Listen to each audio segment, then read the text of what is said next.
अब शून्य समयको कार्यक्रम प्रारम्भ हुन्छ। शून्य समयमा बोल्न चाहनुहुने मान्य सदस्यहरूको लागि 1 मिनेटको समय निर्धारण गरिएको छ। सर्वप्रथम मान्य सदस्य श्री विद्या भट्टराई।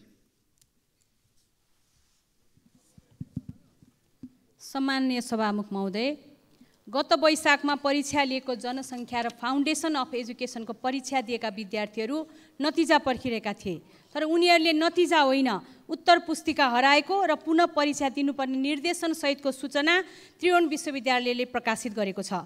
183 परीक्षार्थीहरूको उत्तर पुस्तिका हराएको भन्ने समाचारले विद्यार्थीको भविष्यमाथि खेलवाड भएको छ। यस प्रकारको चरम लापरवाही गर्ने जिम्मेवार व्यक्तिहरूलाई तुरुन्त कारबाहीको समेत माग गर्दछु। वार्षिक प्रणाली अन्तर्गतका 4 वर्षे पढाइ हुने विषयहरूको 4 वर्षभित्रमा परीक्षा सहित नतिजा समेत प्रकाशित गर्ने नियम त्रिभुवन विश्वविद्यालयले बनाएको भए पनि यसलाई कार्यान्वयन गर्ने सवालमा त्रिभुवन विश्वविद्यालय जिम्मेवार बन्न सकेको छैन। क्षेत्रीय परीक्षा नियन्त्रण कार्यालयलाई व्यवस्थित बनाई क्लस्टरिङ बेसिसमा कपी जाँच गर्ने प्रणाली विकास गरी समयमा नतिजा प्रकाशित गर्ने प्रणाली विकास गर्न टियुको पुनर्संरचना गर्न सभामुखज्यू मार्फत सरकारको ध्यानाकर्षण गर्दछु। धन्यवाद। मान्य सदस्य श्री बिजुला रायमाझी। सम्माननीय सभामुख महोदय, लुम्बिनी प्रदेशको पहाडी जिल्ला अराखाँची ऐतिहासिक, धार्मिक, सांस्कृतिक, पर्यटकीय र कृषिमा प्रचुर सम्भावना भएको जिल्ला हो, पहाडी जिल्ला हो। यहाँको सम्भाव्यता अध्ययन र योजना निर्माणको आवश्यकता महसुस गरिएको छ। आजको यो शून्य समयमा सबै क्षेत्र समेट्न नसकिने हुनाले सन्धिखर्क नगरपालिका र सिद्धगङ्गा नगरपालिकाको बिचमा पर्ने सुपा देउराली मन्दिर को समस्या उठान गर्ने अनुमति चाहन्छु। यस मन्दिरमा देश विदेशबाट पाल्नुहुने भक्तजनहरूको पार्किङको समस्या र लाइन बस्ने समस्या टड्कारो देखिएको छ। स्थानीय स्रोतले नभ्याउने र यो मन्दिरको भेटीबाट दुवैतिरका नगरपालिकाका केही विद्यालय सञ्चालन भइरहेको हुनाले पार्किङ स्थल निर्माणको निम्ति योजना छनौट गरी समावेश गरिदिनु हुनको निम्ति विनम्रतापूर्वक अनुरोध गर्दछु। साथै आर्थिक वर्ष 2080-81ले यो समस्या देख्न र सुन्न सकेन।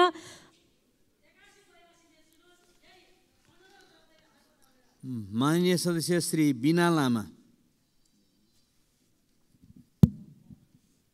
सम्माननीय सभामुख महोदय, नागरिक सबैको भान्सामा नभई नहुने खाद्य पदार्थ हो नुन, तर कैयौँ दुर्गम हिमाली भेगका नागरिकहरूको लागि सुनभन्दा पनि नुन महँगो भइरहेको छ। किन? सभामुख महोदय, हिमाली जिल्ला मुगुका नागरिकले नुन नपाएको गुनासोहरू आइरहेको छ। स्थानीय गाउँपालिकामा 3वटा नुनको डिपोहरू छन्, तर त्यहाँ नुन पाइँदैन। घन्टौँ हिँडेर सदरमुकाम जान्छन्, तैपनि नागरिकता बोकेर। नागरिकताको फोटोकपी बुझाएपछि केही नुन पाइन्छ, त्यो नुन पनि उनीहरूलाई कहिलेकाहीँ नुन पाउन सकिँदैन। यो अवस्थालाई विशेष मध्यनजर गर्दै सरकारको ध्यान आकर्षण गराउन चाहन्छु। मुगुमा तुरुन्त नुनको व्यवस्था गरियोस्। यसबाट के पुष्टि हुन्छ भने यो सरकार र यो व्यवस्था अहिले जनताको गरिबीले हटाउने अवस्था बन्न सकेको छैन। यो व्यवस्थालाई बदल्नको लागि म विशेष आग्रह गर्न चाहन्छु। धन्यवाद। माननीय सदस्य श्री विनिता कुमारी सिंह।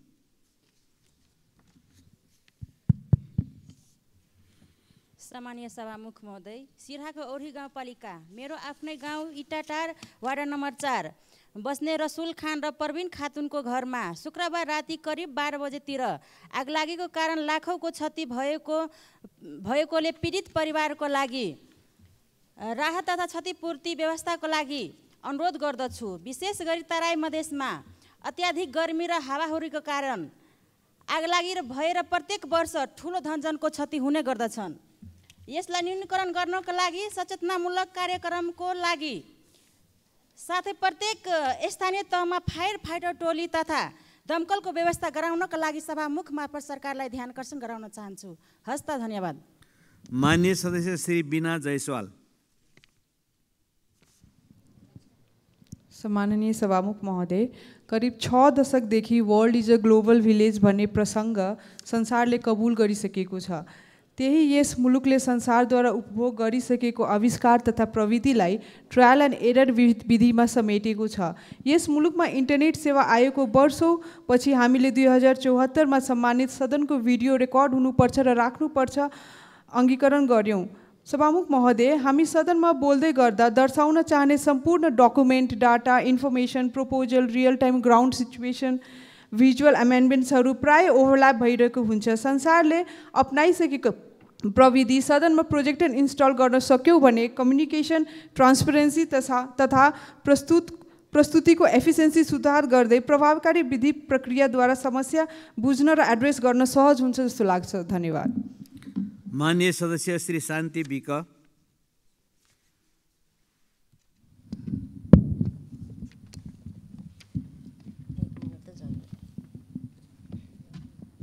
सभामुख महोदय, हजार जनता मूर्ख भए पनि देशलाई खास असर गर्दैन, तर एक नेता मूर्ख भए देश डुबाउँछ।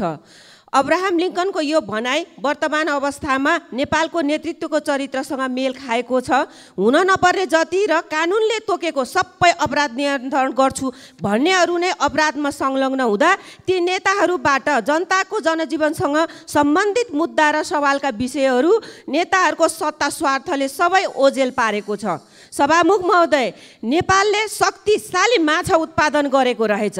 किलोका किलो सुन, गिरिबन्धु टी स्टेट, ललिता निवास, एती ओम्नी लगायत सहकारीमा ज्याला मजदुरी गरेर बचत गरेको रकम पनि माछाले निल्न छोडेन।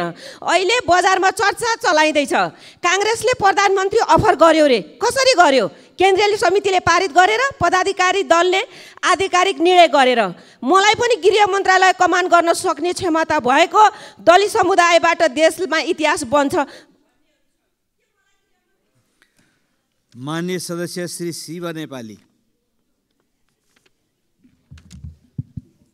सम्माननीय सभामुख महोदय, हामीले संविधानमा सबै किसिमका हक अधिकार लेख्यौँ, तर एउटा लासले न्याय पाएर आफ्नो रीतिअनुसार दाह संस्कार गर्ने हक लेख्न बिर्सिएछौँ। सभामुख महोदय, काभ्रेका अजित मिजार उपल्लो जातसँग प्रेम विवाह गरेको कारण मारिएको भनेर छोरालाई न्याय नदिलाएसम्म अन्त्येष्टि नगर्ने भन्दै पर्खिरहेका छन्। आमा बुबाहरू 7 वर्षदेखि न्यायालय धाइरहेका छन्, पर्खिरहेका छन्। उनीमाथि अन्याय भएको हो भने, अन्याय भयो भनेर राज्यले क्षतिपूर्तिसहित न्याय दिनु पर्यो। अन्याय भएको होइन भने, आरोप हो भने त्यसको पुष्टि गरेर राज्यले चित्त बुझाइदिएर अभिभावकत्व लिनु पर्यो। शिक्षण अस्पतालको चिसो बाकसमा छोराको लास राखेर न्यायको पर्खाइमा रात दिन रोइबस्नेको पीडा राज्यले आज पर्यन्त नबुझ्नु शासकीय असक्षमता हो। नेपाल सरकारका गृहमन्त्रीज्यूले अब यो विषय टुङ्गोमा पुर्याउनु हुनेछ भन्ने विश्वास छ र पुर्याउनु हुनेछ।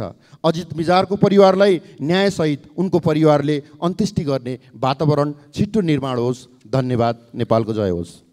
माननीय सदस्य श्री शिशिर खनाल।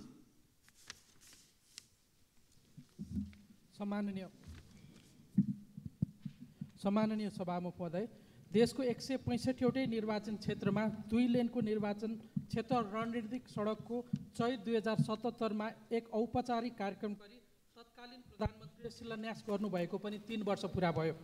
मुलुकभरका सबै निर्वाचन क्षेत्रमा 2200 किलोमिटर सडक सम्पन्न गर्ने महत्त्वाकांक्षी योजना देशैभरि अगाडि बढ्यो। सबै निर्वाचन क्षेत्रका सडकहरू निर्माणको चरणमा छन्, तर राजधानीको मुटु सहितको मेरो निर्वाचन क्षेत्र काठमाडौँ क्षेत्र नम्बर 6 अन्तर्गतको रणनीतिक सडक अझै पनि ठेक्का प्रक्रियामा अगाडि जान सकेको छैन।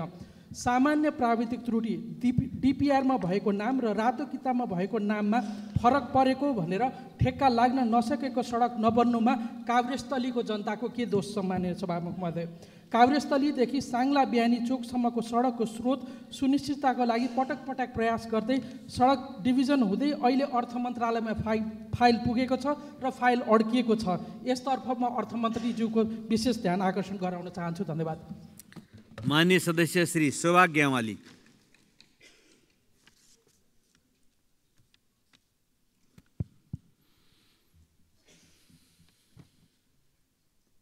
सम्माननीय सभामुख महोदय, दिन प्रतिदिन सडक दुर्घटना बढिरहेको छ। सडक दुर्घटनाबाट धेरै मानिसहरूको ज्यान गइरहेको खबर सुन्न परिरहेको छ। पूर्व पश्चिम राजमार्ग र अन्य सहायक मार्ग ठाउँ ठाउँमा भत्किन गई ठुल्ठुला खाडलहरू बनेका छन्। सम्बन्धित पक्षले सामान्य खाडलहरू पुरेर सम्झाउने कामसम्म गरिरहेको देखिएको छैन। गाडी चालकहरूले आफ्नो दक्षताले लाइसेन्स लिने भन्दा पनि लाइसेन्स खरिद गर्ने गरेको पाइन्छ। पाका र अनुभवी ड्राइभरहरूको कमीले पनि सडक दुर्घटना बढेको छ। सडक दुर्घटनालाई कम गर्नका निम्ति गहिरो अध्ययन र अनुसन्धान गरी सम्बन्धित मन्त्रालय र सम्बन्धित निकायले संवेदनशील भएर यी समस्या समाधान गर्नका लागि पहल गर्न म सम्माननीय सभामुख महोदय मार्फत सम्बन्धित पक्षको ध्यान आकर्षण गर्न चाहन्छु। हस्त धन्यवाद। माननीय सदस्य श्री सन्तोष चालिसे। सम्माननीय सभामुख महोदय, काठमाडौँको 1979देखि विश्व सम्पदा सूचीमा रहेको बौद्धनाथ क्षेत्र, अहिले त्यो क्षेत्रमा सडक सानो रहँदा व्यापक रूपमा चाहिने आउने पर्यटकहरू यसै वर्ष मात्रै कमसेकम 4 लाख विश्वका पर्यटकहरूले बौद्धमा आएर विश्वबाट एउटा पर्यटकको एउटा ठुलो हिस्साले चाहिने बौद्धमा भाग लिने गरेको कुरा छ। र अहिले त्यहाँ वारीबाट पारी जान नसक्ने, पारीबाट वारी आउन नसक्ने अवस्था त्यहाँ त्यत्रो भिड लाग्ने गरेको छ। र यातायातको चापले गर्दा त्यहाँ न कुनै एउटा चाहिने सुविधाको कुनै चासो चाहिँ सरकारले दिएको छ। र त्यहाँ फेरि आज 3 वर्षदेखि एउटा चिनिया लामाको चाहिने नियुक्ति गर्ने प्रचलन थियो। त्यो आज 3 वर्षदेखि त्यो चिनिया लामाको नियुक्ति नभएको कारणले पनि त्यहाँ तालचा लगाएको अवस्था छ। विश्व पर्यटकको आएर जहाँ चाहिँ माननीय सदस्य श्री सरस्वती सुब्बा।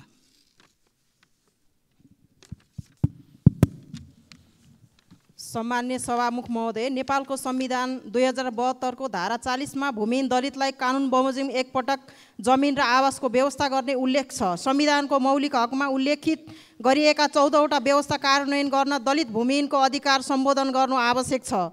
मौलिक हकमा उल्लेखित व्यवस्था कार्यान्वयनका लागि 2075 मा भूमि सम्बन्धी ऐन 8औं संशोधन भयो। 3 वर्षभित्रमा भूमिहीन दलित, भूमिहीन सुकुम्बासी लाई जग्गा उपलब्ध गराउने कुरा लेखियो। 10 वर्षदेखि भोगचलन गरेको ऐलानी जग्गा दर्ता गर्ने व्यवस्था छ।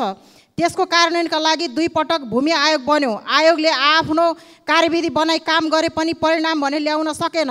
वन र भूमि ऐनमा देखिएका विरोधाभासपूर्ण व्यवस्थाहरू, राजस्व निर्धारण प्रक्रिया, जग्गाको वर्गीकरण आयोगमा चुनौती बन्यो। सभामुख महोदय, विगतमा भएका कामलाई निरन्तरता दिई आयोगमा भूमिहीन दलित, सुकुम्बासी र किसानको प्रतिनिधित्व सहभागी गराई भूमि आयोग तत्काल गठन गर्न सभामुख मार्फत सरकारको ध्यान आकर्षण गराउँछु। धन्यवाद। माननीय सदस्य श्री सम्झना थपालिया।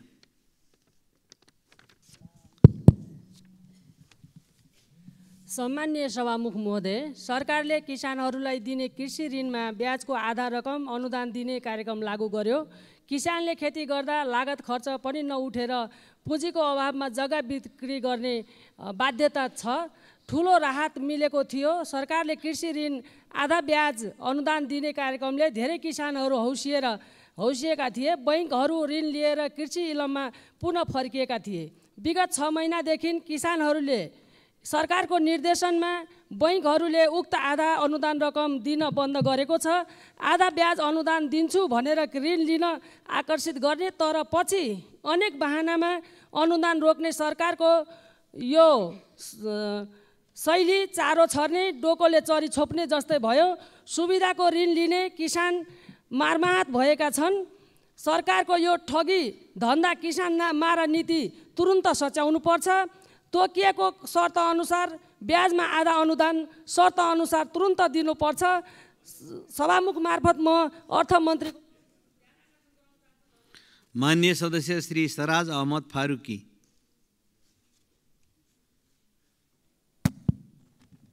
सम्मानीय सभामुख महोदय, देशमा पर्यटनको प्रचुर सम्भावना रहे तापनि सरकारको ध्यान त्यसमा छैन। हामीलाई महसुस भइरहेको छ। सीमा क्षेत्रको जिल्लामा प्रशासनको ध्यान भारतीय गाडी भन्सार भइरहेको भारतीय गाडीलाई भित्र चाहिँ ठाउँ ठाउँमा चेक जाँचको नाममा पर्यटन गन्तव्यसम्म चाहिँ जाने चाहिँ सम्भावना देखिए छैन। भारतीय कारजीवका पटके माग्ने को बहानामा प्रशासनले त्यो पर्यटकहरूलाई गन्तव्यमा पुग्न अवरोध भइरहेको छ। त्यस्तै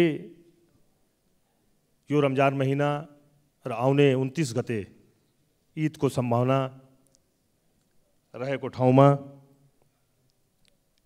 त्योहारको तयारीको सिलसिलामा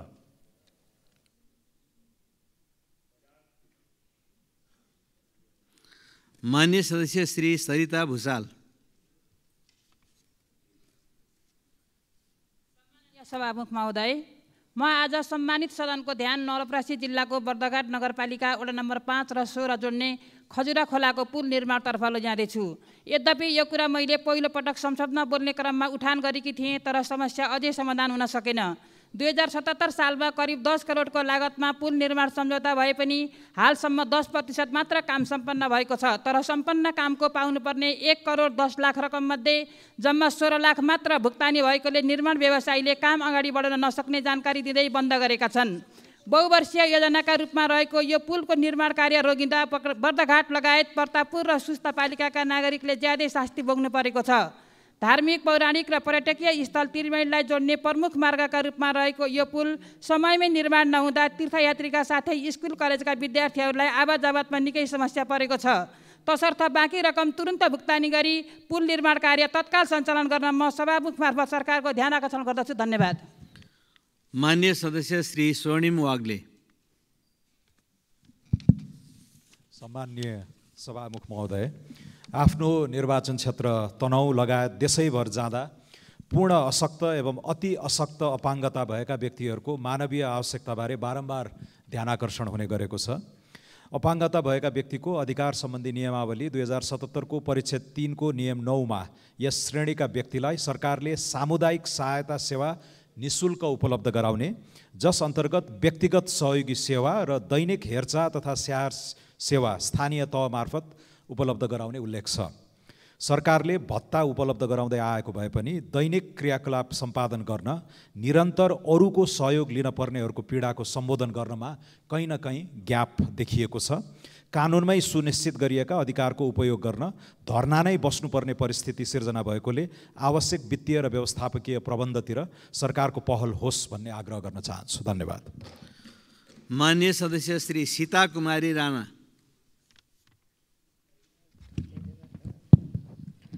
सम्माननीय सभामुख महोदय, दैलेख जिल्ला भैरवी गाउँपालिका वडा नम्बर 6 तोरमुलकी 12 वर्षीय बालिका शर्मिला कडेरको हिजो बेलुकी चट्याङ लागेर ज्यान गएको छ।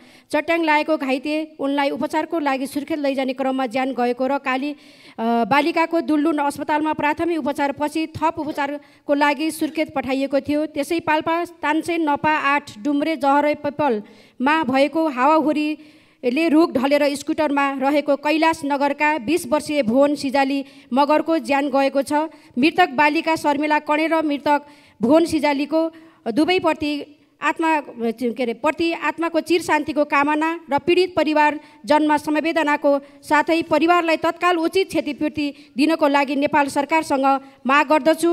हिजो चितवनको इच्छा कामना गाउँपालिका 5 सिमलधारा नजिक ट्याक्सी त्रिशुली नदीमा खस्दा एकै परिवारका 5 जनाको मृत्यु भएको दुःखद घडीमा सम्पूर्ण मृतकप्रति हार्दिक श्रद्धाञ्जली। बेपत्ता भएकाको तत्काल खोजी गर्न। मान्य सदस्य श्री सीता मिजार।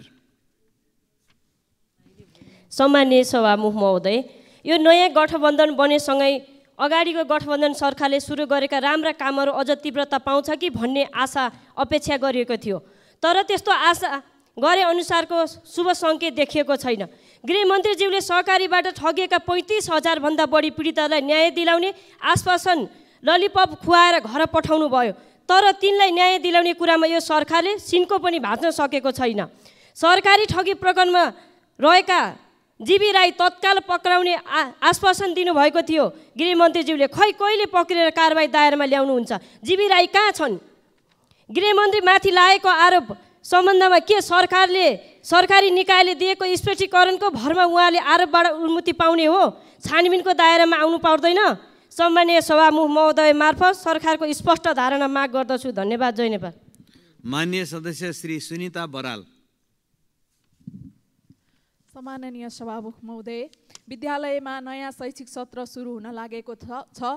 विद्यार्थी भर्नाका सन्दर्भमा सरकार छ भन्ने कुराको अनुभूति दिलाउनु छ। एकै विद्यालयमा नियमित पढिरहेका विद्यार्थीहरूलाई नयाँ भर्ना जसरी वार्षिक शुल्क लिइरहेको छ, स्थानीय तहले मौलिक पाठ्य पुस्तक निर्माण गर्ने नाममा गलत तथ्य, विवादित विषय पढाउने र मातृभाषाका नाममा मेयर, उपमेयर र वडाध्यक्षहरूको मातृभाषा पढाउने कुरा आइरहेको छ। स्थानीय तहले बनाएका पाठ्यक्रम र पाठ्य पुस्तक सामुदायिक विद्यालयका लागि मात्रै हो भनेर संस्थागत विद्यालयहरूले पढाइरहेका छैनन्। यो विषयमा पनि सरकारले विशेष ध्यान दिन जरुरी छ। यी विषयहरूमा प्रभावकारी अनुगमन र विशेष निर्देशनका लागि सरकारको ध्यान आकर्षण गराउँछु। धन्यवाद। माननीय सदस्य श्री सूर्यकुमारी श्रेष्ठ। सम्माननीय सभामुख महोदय, दैलेख जिल्ला नारायण नगरपालिका वडा नम्बर 1 पुरानो बजारदेखि पञ्चकोशी तीर्थस्थल कोटेश्वर श्रीस्थान नाभिस्थान धुलेश्वर पादुका जाने मुख्य श्रीस्थान सडक बजेट अभावकै कारणले आजसम्म कालो पर्ते हुन सकिरहेको छैन। सम्माननीय सभामुख महोदय, सो पञ्चकोशी तीर्थस्थल कर्णालीकै प्रमुख धार्मिक तीर्थस्थल मध्ये पर्दछ। त्यसैले सो सडक कालो पर्ते भए स्वदेश तथा विदेशी भारतीय हिन्दू नागरिक समेत दिनहुँ सयौं हजारौं दर्शनार्थीहरू दर्शन गर्ने आउने प्रबल सम्भावना रहेकोले सो सडक कालो पर्ते गर्नको लागि सङ्घीय सरकारले यो वर्षको बजेट विनियोजन हुँदा आर्थिक सहयोग गरियोस् भन्ने कुरा जोरदार माग सदन समक्ष गर्न चाहन्छु। माननीय सदस्य श्री सूर्यप्रसाद ढकाल। सभामुख महोदय, रकम निकासको अभावमा नागरिक सुरक्षा आवास कार्यक्रम अलपत्र परेको छ। रकम निकासको अभावमा बैजापुर स्वास्थ्य चौकी, नरायणपुर स्वास्थ्य चौकी, जानकी गाउँपालिका स्वास्थ्य चौकी अलपत्र परेको छ। रकमको अभावमा राष्ट्रिय गौरवको योजना सिक्टा अगाडि बढ्न सकिरहेको छैन। रकमको अभावमा सिधुरादेखि नर्सरीसम्मको सडक अगाडि बढ्न सकिरहेको छैन। राप्ती नदीको कुसुममा पक्की पुल निर्माण हुन सकिरहेको छैन र राप्ती नदीको तटबन्धन, डुडुवा खोलाको तटबन्धन र चुके नाला र भक्ते खोलाको तटबन्धन पनि रकम निकासको अभावमा अगाडि बढ्न सकिरहेको छैन। सभामुख महोदय, हिजो मात्रै नरायणपुर गाउँपालिकामा राष्ट्रिय युवा सङ्घ नेपालको गाउँ अधिवेशन सकेर घर फर्कने बेला केही आपराधिक समूहहरूले अनेरा सबैका नेता र कार्यकर्तामाथि साङ्घातिक हमला गरेका छन्। ती अपराधीहरूलाई गिरफ्तार गरे र दोषीहरूलाई कडाभन्दा कडाई कारबाही। माननीय सदस्य श्री सूर्य थापा। सम्माननीय सभामुख महोदय, देशभरि अहिले हावाहुरी, असिना, आगजनी, डडेलोको विपदका चाहिँ घटनाहरू भइरहेका छन्। तर सरकारले के तयारी गरिरहेको छ, पूर्व तयारी के छ, नागरिकलाई आश्वस्त पार्ने कुनै काम हुन सकेका छैनन्। हिजो मात्रै प्युठान नगरपालिका, झिमरुक गाउँपालिका, नौबैनी गाउँपालिका र ऐरावती गाउँपालिका र सरुमारानी गाउँपालिकामा 5 दर्जनभन्दा बढी घर, गोठ लगायतका संरचनामा क्षति पुगेको छ। आगजनीबाट पनि झिमरुक गाउँपालिका 1 फुर्दारा लगायत विभिन्न स्थानमा क्षति भइरहेको छ। असिनाले गहुँ र जौँ बाली तथा फलफुल खेतीमा क्षति पुर्याएको छ। म सरकारलाई पूर्व तयारी गर्न, क्षति पुगेका पीडितहरूलाई सघाउन र बसोबासको प्रबन्ध मिलाउन जोरदार माग गर्न चाहन्छु। धन्यवाद। माननीय सदस्य श्री सूर्यमान तामाङ दोङ।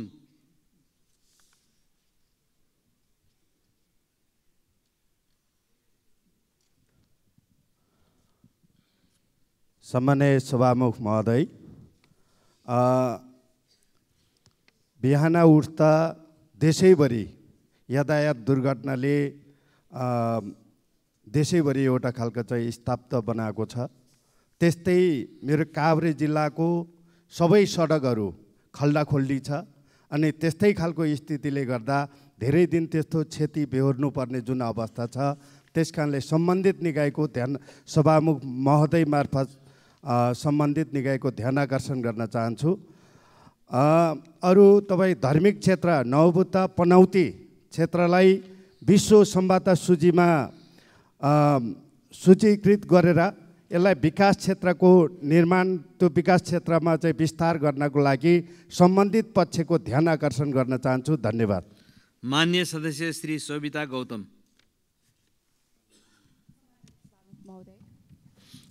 सम्माननीय सभामुख महोदय, महिला र पुरुष आधा आकाश आधा धरती बराबरी हैसियतका रहेका छौँ, यो यथार्थ पनि हो।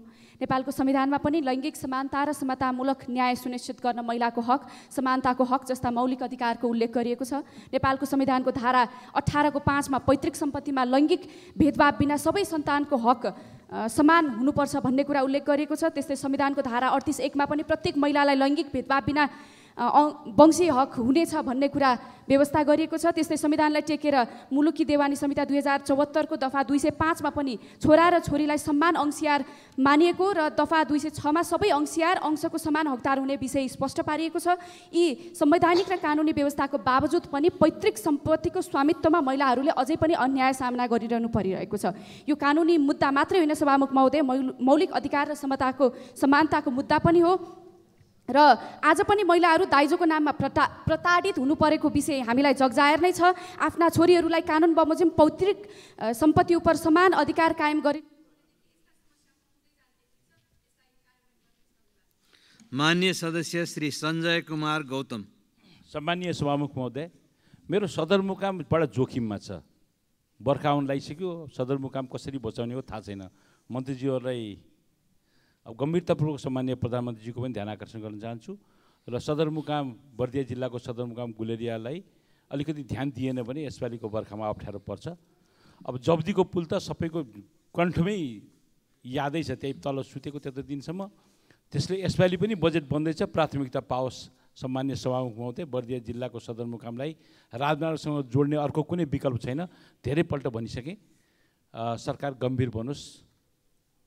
धन्यवाद। मान्य सदस्य श्री हर्कमाया विश्वकर्मा।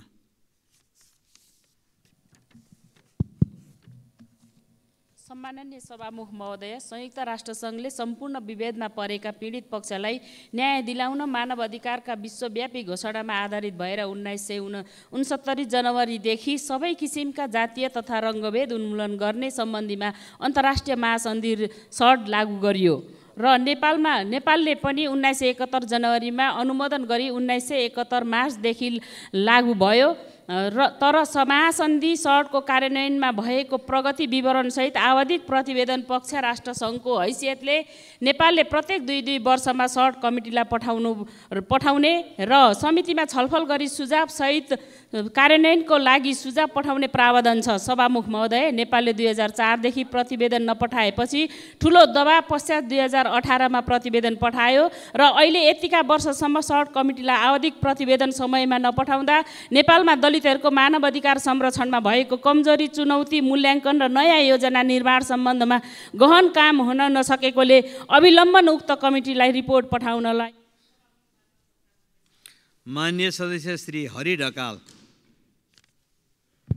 सम्माननीय सभामुख महोदय, दुध किसानहरूको रकम भुक्तानी सुरु गरेकोमा सरकारलाई धन्यवाद भन्न चाहन्छु। नेपालमा वार्षिक करिब 9000 मेट्रिक टन महको खपत हुँदो रहेछ, जसमध्येमा नेपाली किसानले उत्पादन गरेको मह 1500 मेट्रिक टनले पनि बजार पाएको छैन, जबकि नेपाली किसानहरूले वार्षिक रूपमा 3500 मेट्रिक टन भन्दा पनि बढी उत्पादन गरेका छन्। किसानले उत्पादन गरेको मह घरमा थन्किएर बसेको छ। मह फेरि यति अर्ग्यानिक छ, चिउरीको मह, रुदिलो लगायत फापर लगायतका अर्ग्यानिक महहरू घरमा थन्किएर बसेको छ। यसमा नेपालमा बहुराष्ट्रिय कम्पनीहरूले कच्चा पदार्थको रूपमा नेपाली किसानको मह किनिदिएका छैनन्। यस बारेमा कृषि मन्त्रालयमा मह किसानहरू पटक पटक आइरहेका छन्, धाइरहेका छन्। विगतको निरन्तरता नदिनलाई म यसपल्ट नवनियुक्त कृषि मन्त्रीज्यूलाई यो विषयमा गम्भीर ध्यान आकर्षण गराउन चाहन्छु। यहाँ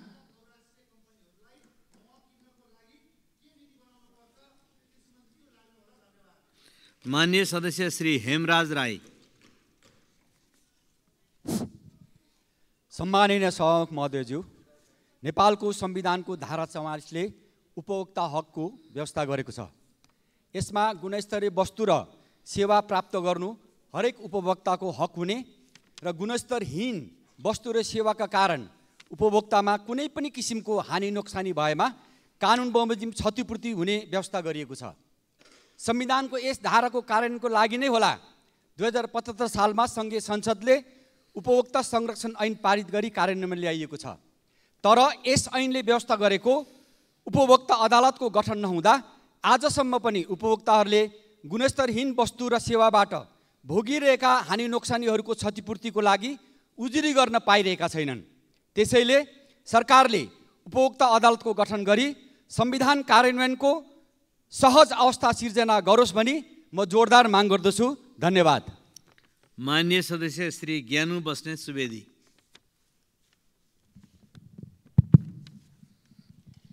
सम्माननीय सभामुख महोदय, सत्ता गठबन्धनले ल्याएको साझा सङ्कल्प प्रस्तावमा प्रसङ्गवश समावेश भएर आएको भूमि ब्याङ्क कार्यक्रममा मेरो गम्भीर ध्यान आकर्षित भएको छ।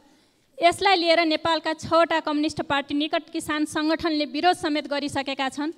भूमि ब्याङ्कको अवधारणा विश्वभरि नवउदारवादी पुँजीवादको एउटा विकृत तथा किसान विरोधी परियोजना हो। यसलाई नेपालमा हुबहु लागू गर्नुको अर्थ साना तथा मझौला किसानलाई जमिनबाट बेदखल गरी विदेशी पुँजीपतिहरूलाई कृषि क्षेत्रमा प्रवेश गराएर अझ ठुलो बेरोजगारी समस्या सिर्जना गर्नु नै हो। कृषि सहकारी समूह, सहकारी कृषि कम्पनी आदि मार्फत सरकारको समेत सहयोगमा कृषि उत्पादन क्रान्ति अगाडि बढाउने कार्यक्रम नै नेपाल जस्तो देशलाई सुहाउँदो नीति हो। तसर्थ सम्माननीय सभामुख महोदय मार्फत नेपाल सरकारलाई उक्त कार्यक्रम हाम्रो देशमा लागू गर्नेतिर नसोचियोस् भन्ने अनुरोध गर्दछु। धन्यवाद। लाल सलाम। मान्य सदस्यहरू, शून्य समयमा मान्य सदस्यहरूले बोल्ने क्रम यही समाप्त हुन्छ।